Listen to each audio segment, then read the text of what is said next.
Hi, this is Christy Oshita. This is my vlog.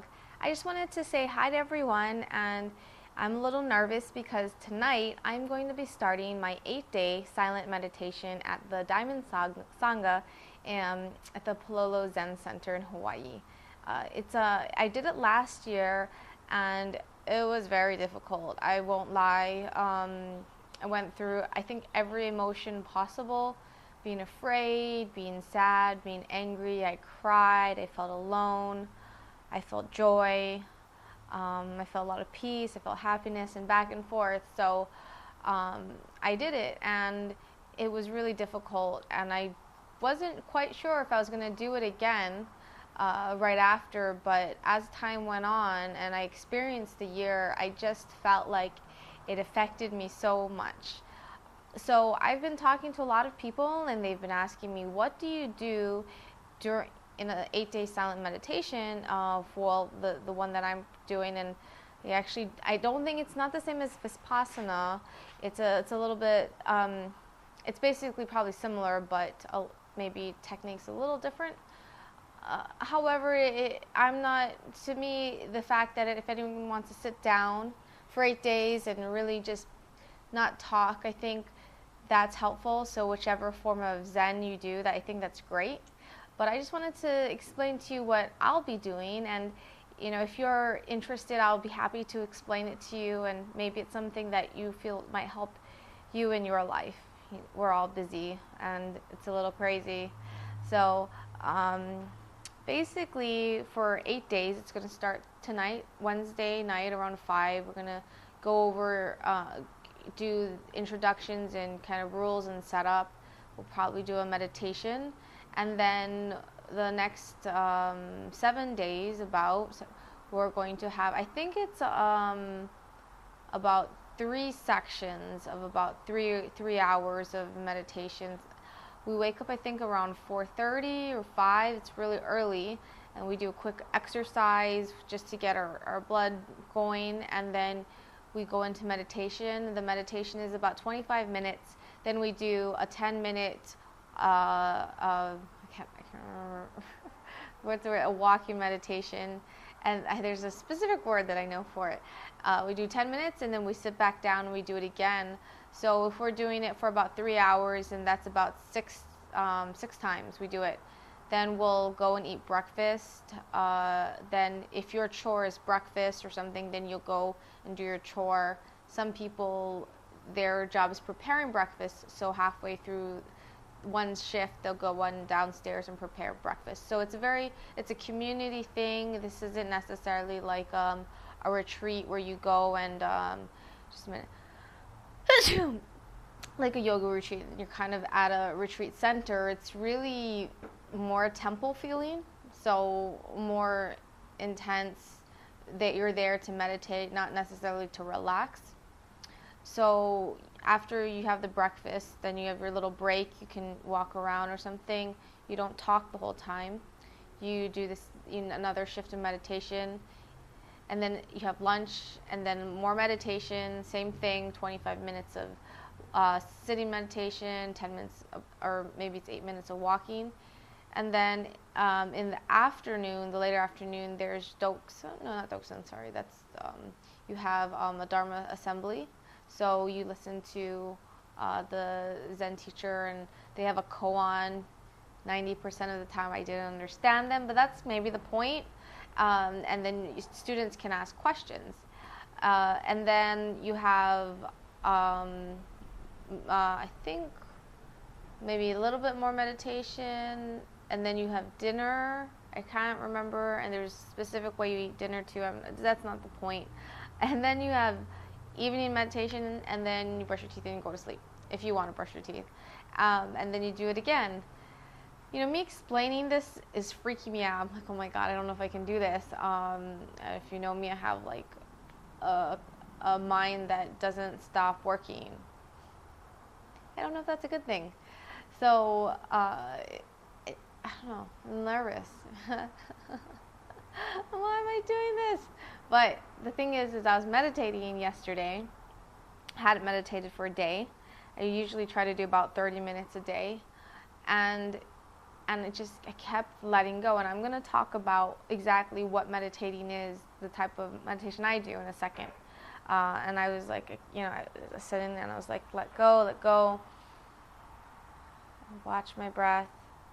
And it felt really good. And I just have to think of it that way. You're just letting everything go. And at what point in our life do we ever tell ourselves you can let it all go and you're going to have faith that you're not going to explode?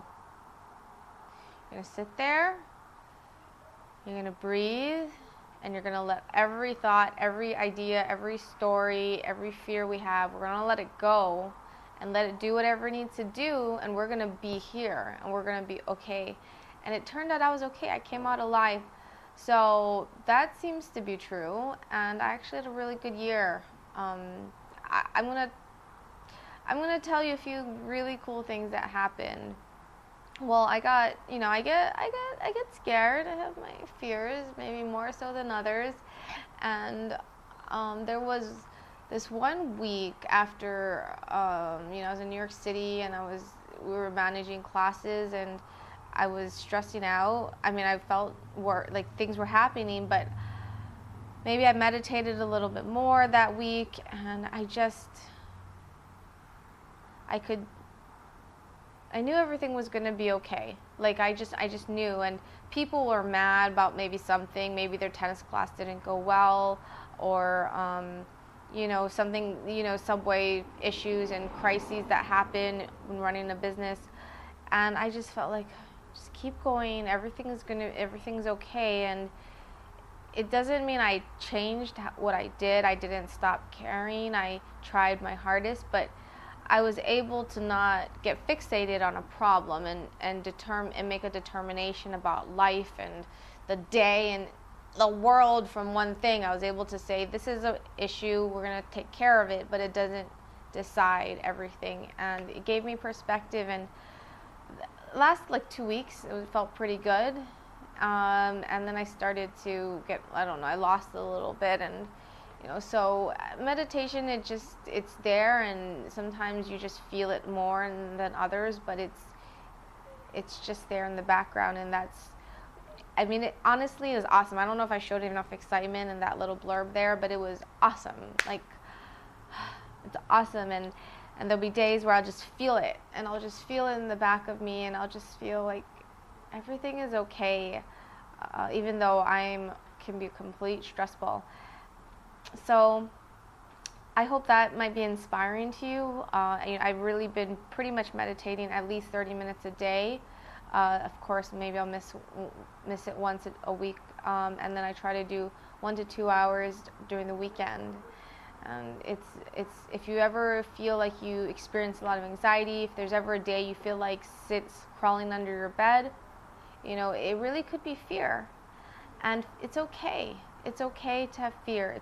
It's okay to be that just fear about something. It's okay, but you want to face it at some point, and it'll make you realize that fear is there, but it doesn't have to control you, and you can take a step back from it, and it's liberating. So now I'm going to talk about meditating and how I do it. And there's slightly different ways, so I'm just going to talk about for me. So what I do is I sit, and I don't even do they have half lotus. You can't see it, and full lotus, and that's your legs are like this, but I just do this, and I'm like, this feels good. It doesn't even look Buddha-ish, but you know what? It works. Yeah. So I do that, and I actually elevate my knees because I find my feet fall asleep less like that. So for myself, I put shoes in the temple, the zendo. I'll put cushions, so my knees will be like this, but not my arms, because then I'll look like I'm what? But no, that's not me. So anyways, my legs are like that, and then I sit, and then I put my hands like this on my lap, and then I sit up, and I try to pretend there's a string pulling the back of my head up, and then I close my eyes halfway, and then, as my teacher told me, I just count my breaths outwards. So it goes in,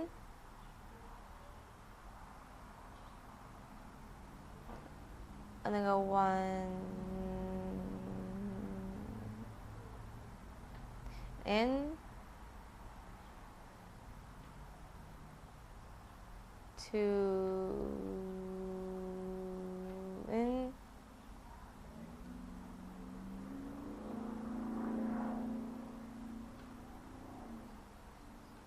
3, in. And you just do that, and you just try to count to 10. Now, on days where my mind is very busy, like running around and thinking about things, I sometimes get to 2, sometimes just 1. Sometimes I don't even know if I'm really meditating. So there's no perfect way. And honestly, even in those days, it was hugely beneficial that I did that.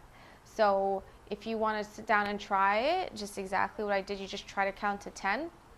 And if you think about something, you go back to the number you are on. And if you totally go off track, you can start from 1 again. And it sounds very Zen cliche, but it's not about really achieving 10, although that's what you do want to do.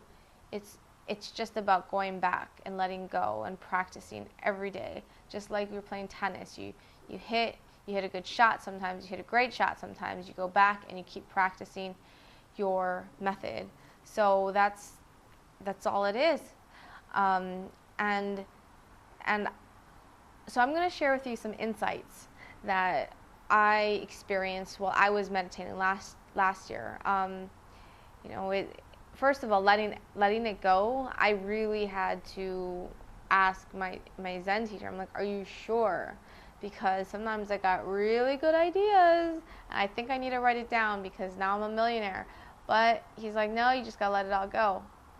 And I was like, all right, this might have a really good business idea, and all right, so I'll let it go. So, hopefully the idea God doesn't send me all my good ideas during these 8 days, because I'm gonna let it all go. And it was liberating. Like it's a feeling that you just never feel otherwise, because we're constantly told to believe that there's something we're missing, there's something we need to buy, there's something weight we need to lose, or some way we could be better, and we need to do all this stuff, we need to be on guard. So that's liberating, and honestly that aura is going to make you a peaceful person, and people will see that and they'll see, wow, everything's okay. So it's going to affect everything. So that was really awesome. And there were times where I was crying, there was times when I wasn't crying. There's times where I was sure that maybe my business needed me and I needed to go back, and I was like, oh my God, is everything okay? And when I came back, everything was okay. Maybe it wouldn't have been okay, but it's still everything would have been okay. So there were times where I was sure that I needed to leave and stop sitting and staring at a wall. And there are times where I was just like, you could call it bored, in a way. But the thing is the work of letting it go, of practicing, letting go is a lot of work.